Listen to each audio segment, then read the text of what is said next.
Hello and welcome back to the channel. So in this video, I'm going to use Dehancer to create a film emulation, monochrome film emulation of this image. And I already have the settings set the way that Dehancer recommends. So brought the exposure contrast down, brought the blacks up, made sure that there was no noise reduction or sharpening applied to it.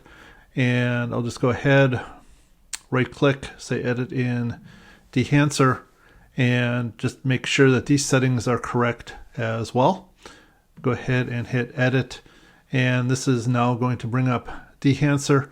I'm going to, just for simplicity, just say black and white, and I have 8 options to choose from when I do that. And I can just go and look at what the effects are with the different ones. And I think really the HP5 400 might be a good starting point. So go ahead and select that. And now I can come over to this area and start making some changes. So with Dehancer, the first set of panels is related to emulating the film itself. And then the last set of panels is related more to the final print and the final look. So if we come up and look at the source, in terms of exposure compensation, it dialed in a little bit. We can kind of play with that a little bit. I think really ideally I'd like to have it somewhere around here. Still a little bit flat looking. We'll do a little bit of contrast boost as part of the developer. They'll give a little bit more of the monochrome look, just to show off a little bit more of that contrast. Not going to worry about color separation or color boost because it's a monochrome image. In terms of film compression, we're going to ignore that, but we will play with the white point and the black point. And so if I bring black point up, I can make that just a little bit darker, a little bit richer underneath there. That does have the effect of kind of making those whites. And I really want to have kind of that look where you're just really going to be looking down through this highlighted area here. So that's really where I want that main focus to be for the person looking at this photo. In terms of the print itself, as I mentioned in the last video, it really only gives you a few options. I would have really liked a matte option here, because if I was actually doing a black and white print, I would actually do it on matte paper, but since I don't have that, that's kind of what I'll go with. You can play with the tonal contrast a little bit. I think probably right in here is probably good. I'm really kind of looking at what it's doing with the graffiti. Saturation left alone. Color head doesn't make any sense because it's a monochrome image. Film grain, I've got some decent graininess in the sky, so I kind of like that. So I think highlights, I could make it a little bit more, but maybe I'll just drop it a little bit. Midtones, bring it up just a little bit. And I think that's probably where I'll leave it. And then in terms of bloom, I don't really think bloom really applies as much to monochrome anyway. So I think I'm just going to leave it like that, leave the vignetting alone. I'll do that back in Lightroom. So I'll say okay.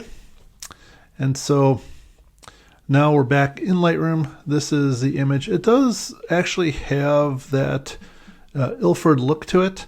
I don't think I need as much outside the bridge. So first thing I'm going to do, I'm going to just crop down, and I'm going to get to, I think somewhere like right in here. And let's just move it over just to get rid of just a little bit of distraction up there in the corner. And I think it looks a little bit crooked to me too. So it's kind of tough because the bridge itself was curved and did make for a little bit of a challenge. I think probably I'm going to just base it on the pillars in the back. So I think that's probably about right there. And come back, and now we can just tweak this. So I think a little bit more contrast is going to just bring things out just a little bit more. You can see if I go that far, it's definitely way too much. So I think probably right in here someplace, I'm just going to bring the highlights down just slightly. Bring the whites up. So very similar to what I do a lot of times when I'm editing a color image, and maybe bring the blacks down slightly too. Going to leave texture alone because I did the grain and all the other stuff. Dehaze might add just a little bit of additional interest to this, so I think I'll go ahead and do that. And then come down here, and because I didn't do sharpening before, I definitely need to do sharpening now. Just kind of looking at these various things back there. So I'm going to go to my defaults, which is the amount of 50 or thereabouts. It's close enough.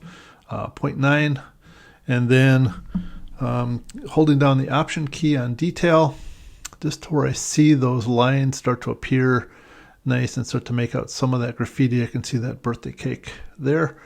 And now from a masking perspective, really kind of get to just those edges. So put quite a bit of masking in there because I don't want to necessarily sharpen a lot of the grain in that. So think that's about where, and this definitely to me looks like something that I would have shot with black and white film. This really does have that look to me, so pretty happy with that. The last thing to do is just add a little bit of a vignette. I kind of like doing that with monochrome images, so let's just add just a little bit to that, and I think we will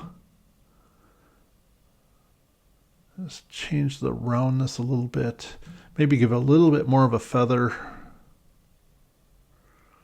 Bring it in, and I think that is about where I want to be. So pretty happy with the way this came out, and Dehancer definitely does a very nice job of doing film emulation with monochrome images. I think actually it does a little bit better job than it does with color. So like I said, pretty happy with this. You know, you could say maybe you want to lighten that up, kind of a personal preference thing, but for me, I really just wanted your focus to be just really down through here, and I think that does a nice job of kind of leading the viewer through it. So let me know what you think. You know, definitely something to play with. And by the way, I did put a link down in the description. So I do have a discount code if you're interested in the Dehancer plugin for Lightroom. I think it actually works for all of their products.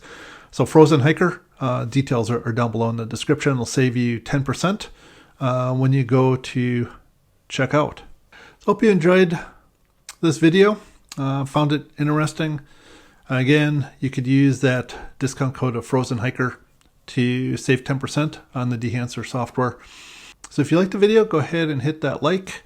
If you want to be notified about future videos, go ahead and hit subscribe and that little notification bell, and you'll get a notification whenever I post something new. Thanks. Bye.